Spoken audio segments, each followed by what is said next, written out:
आज हम लोग बात करने जा रहे हैं कि दावतुल अर्श कौन है। आखिर दावतुल अर्श का कॉन्सेप्ट कौन है, किस तरीके से रिवायतों में किस तरीके से जुमला है, आखिर वो क्या करेगा, आखिरी वक्त में आएगा, क्या इमाम मेहदी के पहले आएगा, बाद में आएगा, अगर आएगा तो फिर क्या करेगा, आखिर वो कौन है, क्या वो पहले आ चुका है, अगर नहीं आ चुका तो फिर वो अब क्यों आ रहा है, उसका क्या रोल है, क्या सिग्निफिकेंस है, किस तरीके से अलग अलग जगहों पर उसका नाम आता है, कुरान में आता है, क्या वो क्या चीज है अपने आप में, इन सब पे बात करने जा रहे हैं। बहुत डिटेल वीडियो होने जा रही है। जो लोग नहीं जानते दाबा कौन है, दावतुल अर्श कौन है, इन सब पे एक बहुत जरूरी वीडियो, एक बहुत इंफॉर्मेटिव वीडियो पे हम लोग सब पे बात करने जा रहे हैं। आप वीडियो करिए। सब बरिया वफी तौरात नजिया वफिल इंजील इलिया वफी ज़बूर अरिया वफिल कुरान अलिया।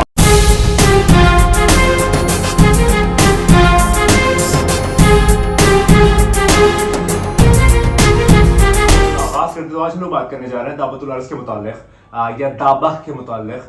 रिवायतों में दाबह भी कहा गया, दावतुल अर्श भी कहा गया है, और कुरान में बाकायदा दावतुल अर्श के मुतालिक जुमला आता है। और रिवायतों में बहुत सारी मुख्तलिफ रिवायतों में ये चीज मिलती है, लेकिन अमूमन जो है वो लोग इसके बारे में बहुत ज्यादा कम्युनिकेशन या कॉन्वर्जेशन या गुफ्तगू नहीं करते हैं।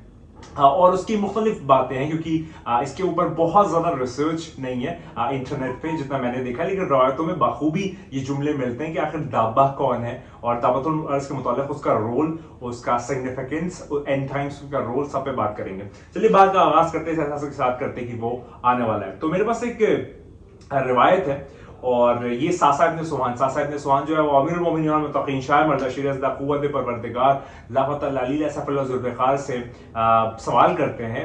प्लस वो उनके बहुत अच्छे सहाबी भी हैं और एक बहुत चाहने वाले हैं मेरे मौला के, अमीरुल मोमिनीन के। तो वो जो है एक बहुत तवील और तूलानी रिवायत है, लेकिन मैं यहाँ पर फ़कत दावतुल अर्श वाला जो एक फेज है वो उठा रहा हूं। बाकी अगर आप चाहेंगे तो मैं और तवील और तुरानी रिवायतें जो आपके सामने पेश कर दूंगा, जो कि आखिरी वक्त के मुतालिक, एंड टाइम्स के मुतालिक जो है वो बखूबी आती है। चलिए बात का आगाज करते हैं। तो सासा इब्न सुहान जो है वो पूछते कि मेरे मौला इन सब के बाद क्या होगा, यानी कि इससे पहले बहुत सारी साइंस जो है वो मौला बता चुके हैं, इसमें वीडियोस भी मौजूद है। तो मेरे मौला जो है वो फरमाते हैं कि सफा और मरवा के दरमियान जो है या वहां पर या उसके पास दावतुल अर्श आएगा। सफा और मरवा जो है आप जानते हैं ये इस्लामिक कॉन्टेक्स्ट में बहुत ज्यादा फेमस जगह है। सफा और मरवा दो बुलंदियों के नाम है, दो पहाड़ों के नाम है। उसके नजदीक जो है वो दावतुल अर्श आएगा। अब आगे मेरे मौला फरमाते हैं कि उसके पास सुलेमान की अंगूठी होगी और मूसा का आसा होगा। सुलेमान की अंगूठी और मूसा का आसा होगा, और वो अंगूठी को दबाएगा किसी काफिर के सर पे, और वहां पर एक मार्क आ जाएगा कि ये काफिर है। मतलब कि आप समझ लीजिए कि वो एक स्टैम्प करेगा ना, वो अंगूठी जब दबाएगा, माथे पे टच करेगा। इस तरीके से कुछ जुमले आते हैं मुख्तलिफ रायतों में कि दावतुल अर्श जो है उसके पास सुलेमान की अंगूठी और मूसा का असा होगा, और वो फिर जो है वो हर एक आदमी के पास जाएगा, और अगर कोई काफिर होगा और उसके यहाँ पर अगर दबाएगा तो काफिर स्टैम्प हो जाएगा ना, काफिर प्रिंट हो जाएगा। यहाँ पर ये जुमला आता है सबसे पहले। आगे बात करते हैं। दावतुल अर्श जो है वो फिर मार्क कर देगा मोमिन और मुनाफिक, यानी कि वो एक डिस्टिंग्विश कर देगा, डिसाइडिंग फैक्टर होगा। वो आप कह लीजिए कि वो एक तराजू होगा जो कि मोमिन और मुनाफिक को तौल देगा, मोमिन और मुनाफिक को फर्क कर देगा, मोमिन और मुनाफिक के बीच में डिफरेंस क्रिएट कर देगा दावतुल अर्श। ये जुमला यहाँ पर वाज़ेह तौर पे आता है। अमीरुल मोमिनीन फरमाते हैं, हम और आप नहीं फरमाते, अमीरुल मोमिनीन फरमाते हैं। आगे बात करते हैं। और उसके बाद जो है वो अपना सर जो है वो रेस करेगा आसमान की तरफ, यानी कि फिर वो जो है ये करने के बाद, मोमिन और मुनाफिक को डिस्टिंग्विश करने के बाद, अपना जो सर है वो आसमान की जानिब देखेगा, और फिर खुदा की परमिशन से ईस्ट और वेस्ट की जानिब देखेगा। खुदा की परमिशन से ईस्ट और वेस्ट की जानिब देखेगा। और ये जो इवेंट है ये पेश आएगा कि जब सूरज जो है वो वेस्ट से निकले, यानी कि वेस्ट से जब सूरज निकलेगा तब ये वाला पूरा वाक़या जो है वो पेश आएगा। यानी कि आखिरी वक्त के मुताबिक मैंने आपसे बात भी की थी लास्ट वीडियो में कि जब सूरज जो है वो उल्टा निकलेगा, ईस्ट टू वेस्ट की बजाय वेस्ट टू ईस्ट निकलेगा, तब दाबा जो है वो आसमान की जानिब देखेगा खुदा की मर्जी से, और जो सूरज है वो उल्टा निकलेगा। इस तरीके से यहाँ पर जुमला आता है। और ये सूरज वाला जो कॉन्सेप्ट है, गुज़िश्ता ज़मानों में आप जानते हैं कि किसने सूरज रोक दिया था, सूरज पलटा दिया था, वो कोई और नहीं था, अमीरुल मोमिनीन थे। और यहाँ पर दाबा जो है वो ये काम कर रहा है। आगे बात करते हैं।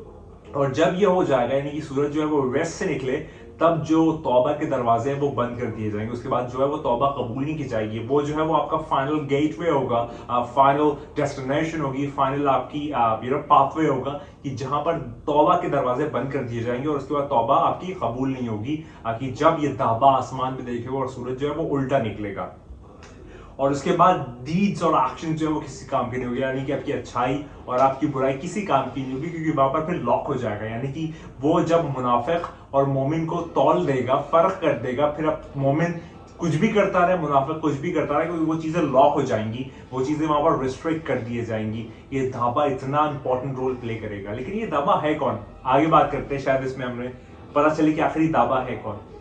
और उसके बाद जो है फिर मेरे मौला अमीरुल मोमिनीन फरमाते हैं, यहाँ पर इतना बड़ा जुमला है, यानी कि इस वीडियो का या बहुत सारी जितनी भी पहले वीडियोस बनी है उसमें ये सबसे बड़ा जुमला आता है। मेरे मौला अमीरुल मोमिनीन यहाँ पर ये फरमाते हैं कि इसके आगे मुझसे ना पूछो, इसके आगे मुझसे ना पूछो। अमीरुल मोमिनीन साथ अपने सुभान से कहते हैं, ये वो अमीरुल मोमिनीन कह रहे हैं कि जो सलूनी का दावा करते हैं कि जो चाहे मुझसे पूछ लो। मेरे मौला यहाँ पर ये फरमाते हैं कि इसके आगे मुझसे ना पूछो, क्योंकि ये चीज जो है वो सिर्फ सरकार दो आलम सल्लल्लाहु अलैहि वसल्लम और मैं और जो आले मोहम्मद है उनमें ही है बाकी, यानी कि उनमें ही सिर जो है, सिर अल्लाह जो है, जो कि खुद सीक्रेट से खुदा की, वो फकत मोहम्मद और आले मोहम्मद में बाकी है, और इसके आगे जो है वो मुझसे ना पूछो। अमीरुल मोमिनीन ये फरमाता है, नहीं कि अमीरुल मोमिनीन जो कि सलूनी का दावा करने वाले जो है मेरे मौला, वो ये फरमाने, तो सोचिए वो क्या बात होगी, वो क्या सिर होगी जो यहाँ पर मौला जो है वो यहाँ पर कहते हैं कि सासा इसके आगे मुझसे ना पूछो। और सासा जो है वो कोई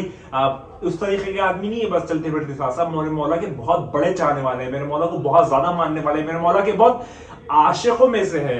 मीसम कंबर इन ये जो है इनमें से सासा है, मतलब इस क्वालिटी के आदमी है कि जब मेरे मौला जो है उनको जरूरत लगी तो सासा अपने सुहान भी जो है उनके खुद कुछ खास कंपेनियंस में वो शुमार थे।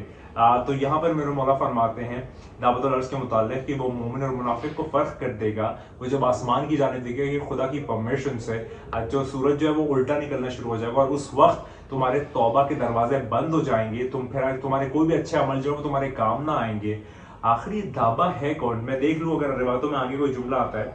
और उसके बाद जो है कि यहाँ पर मेरे मौला जो है वो आगे फिर एक मुख्तलिफ दूसरी रिवायत चली जाती है, लेकिन मैं सिर्फ दावतुल अर्ज के अगर मैं ऊपर बात करूं तो एक जगह दावतुल अर्ज के बारे में खुल के मेरे मौला ने बता दिया कि आखिर दावतुल अर्ज कौन है, दावतुल अर्ज का कॉन्सेप्ट क्या है, दावतुल अर्ज जो है वो कहाँ पे है, किस तरीके से और क्या आइडियोलॉजी है, उस पर अगर मैं बात करूं तो दावतुल अर्ज जो है उसके मुताबिक मेरे मौला ने आपने देख लिया कि कितना सिग्निफिकेंट रोल प्ले करेगा। कि दावतुल अर्ज जो है उसके हाथ में सुलेमान की अंगूठी, एक हाथ में मूसा का असा, वो अंगूठी जो है वो जिसके सर पे लगाएगा वो काफिर और गैर काफिर का स्टैम्प उसके ऊपर लग जाएगा। वो स्टैम्प के बेसिस पे मोमिन और मुनाफिक जो है वो फर्क कर दिए जाएंगे, नहीं कि ये वो मीजान है, ये मीजानुल अजीम है कि जिसके बेसिस पे मोमिन और मुनाफिक जो है वो फर्क कर दिए जाएंगे। आखिर ये दावा है कौन, कि कितनी इंपॉर्टेंट बात है, आखिर ये कितना इंपॉर्टेंट कैरेक्टर है। अब आप सुने कि ये वो दावा है कि जिसके होने से सूरज जो है वो उल्टा पलटा दिया जाएगा खुदा के हुक्म से। ये फकत एक कैरेक्टर पहले कर चुका है, वो कौन है, वो बस फकत एक ही है, अमीरुल मोमिनीन वल मुत्तकीन शाह मर्दा शिराज़ क़ुव्वत परवरदिगार ला फतह अलैहि सैफुल ज़ुल्फ़िकार जो है उन्होंने सूरज को पलटाया और किसी औकात नहीं, किसी की बात नहीं, किसी की बिसात नहीं की वो जो कर दे, लेकिन ये दावा कर रहा है। अब ये दावा कौन है, अब आप सुने कि ये दावा है कौन। दरअसल खुतबतुल बयान नहजुल असरार किताब में एक जुमला आता है और अमीरुल मोमिनीन वल मुत्तकीन शाह मर्दा शिराज़ क़ुव्वत परवरदिगार ला फतह अलैहि सैफुल ज़ुल्फ़िकार फरमाते हैं अपना तारुफ कराते हुए, और ये खुतबतुल बयान जो है ये आप समझे इरफान की मेराज का नाम है ना, ये एक परवास का नाम है, एक एहसास का नाम है, जज्बात का नाम है, महसूसात का नाम है, एक अलग ही अंदाज का नाम है ये खुतबतुल बयान। तो खुतबतुल बयान में एक जुमला आता है, मैंने आपको पूरा कॉन्टेक्स्ट बता दिया दावतुल अर्ज का। अमीरुल मोमिनीन वल मुत्तकीन शाह मर्दा शिराज़ क़ुव्वत परवरदिगार ला फतह अलैहि सैफुल ज़ुल्फ़िकार फरमाते हैं कि मैं ही आखिरी हमारे जमाने में आने वाला दावतुल अर्ज हूँ, मैं ही दावतुल अर्ज हूँ, ये मैं ही दावतुल अर्ज हूँ जो मोमिन और मुनाफिक पे फर्क कर देगा, मैं ही दावतुल अर्ज हूँ कि जो सूरज को रोक देगा उल्टी तरफ से पलटा देगा, मैं ही वो हूं जो मोमिन और मुनाफिक के बीच में एक मीजान का काम करेगा। जो मेरे हाथ से काफिर है वो काफिर है, जो मेरे हाथ से मोमिन है वो मोमिन है, जो मेरी मोहब्बत में है वो मोमिन है, जो मेरी बुग़्ज़ में है, वो मुनाफिक है। अमीरुल मोमिनीन जो वो यहाँ पर ये डिसाइडिंग फैक्टर है। तो अमीरुल मोमिनीन जो पहले कर चुके हैं, जो उनका ज़ाहिरी लिबादा जब इस दुनिया में आया था, उनका बशरी पैकेट जो इस दुनिया में आया था और सूरज को पलटा दिया था, मोमिन और मुनाफिक की वो पहचान करते हैं। सिरात मुस्तकीम वो है, जन्नत जहन्नम के जो बीच में डिसाइडिंग फैक्टर है वो अमीरुल मोमिनीन। तो कैसे ना हो कि ये दावतुल अर्ज़ कोई और हो जाए, ये दावतुल अर्ज़ कोई और हो नहीं सकता, किसी की औकात नहीं, बिसात नहीं, जज्बात नहीं, महसूसात नहीं, अंदाज नहीं, लेकिन फ़कत एक है, अनेक नहीं। और वो कौन है? वो फ़कत एक है, अमीरुल मोमिनीन मुत्तक़ीन शाह मर्दा शेर क़ुव्वत परवरदिगार लाफ़ता अली फ़िकार जो है वही मेरे मौला दावतुल अर्ज़ है। और ये जुमला वाज़ेह तौर पे खुतबतुल बयान में आता है, आप जाके सुन सकते हैं खुतबतुल बयान। लेकिन अब बस आपको मैं कुछ कंडीशंस दे दूं कि जब उसे सुनो और समझो कि तुम्हारा दिल जो है वो उसे हजम नहीं कर पा रहा, उसे ले नहीं पा रहा और तुम्हारी कैपेसिटी के बियॉन्ड है, तो फिर मौला से माफी मांगो और कहना, मौला मैं बागी नहीं हूं, मैं बगावत नहीं करता, मैं कुछ झुटलाता नहीं हूं, मैं आपकी तरफ लौटा देता हूं। मतलब मैं सेफ जोन में रहना चाहता हूं ना, मतलब मेरी ये कॉम्प्रिहेंसिवनेस नहीं है कि मैं समझ जाऊं, लेकिन आप बुलंद है, बाला है, बहुत अजीम शान है, आप आलीन है। ये 14 आलीन है, खुदा मुज़हर है, ये 14 मज़हर है। तो ये पूरा सिलसिला जो है वो है। तो यहाँ पर अमीरुल मोमिनीन जो है इस रवायत में सासा इब्न सुहान को जो बताते हैं, वो यहाँ पर खुद बयान से मैं कनेक्ट करके बता रहा हूँ कि ये दावतुल अर्ज़ अमीरुल मोमिनीन है। तो याद रखिए वो अमीरुल मोमिनीन का आखिरी आने वाला जो है वो आ रहा है, और साथ ही साथ अमीरुल मोमिनीन जो है वो उसी दरमियान एंड टाइम्स में जो है ये मोमिन और मुनाफिक का फैसला कर देंगे। याद रखो, तेरे पास वक्त नहीं बचा है, तू तैयार हो जाए इस बात पे, बार हो जा, बार हो जा, लगातार हो जा कि तेरे मेरे और हम सबके मराने वाले। याद रख कि तू नहीं है, बस वही है। खुदा को याद करो यार, खुदा को याद करो। खुदा हाफिज़।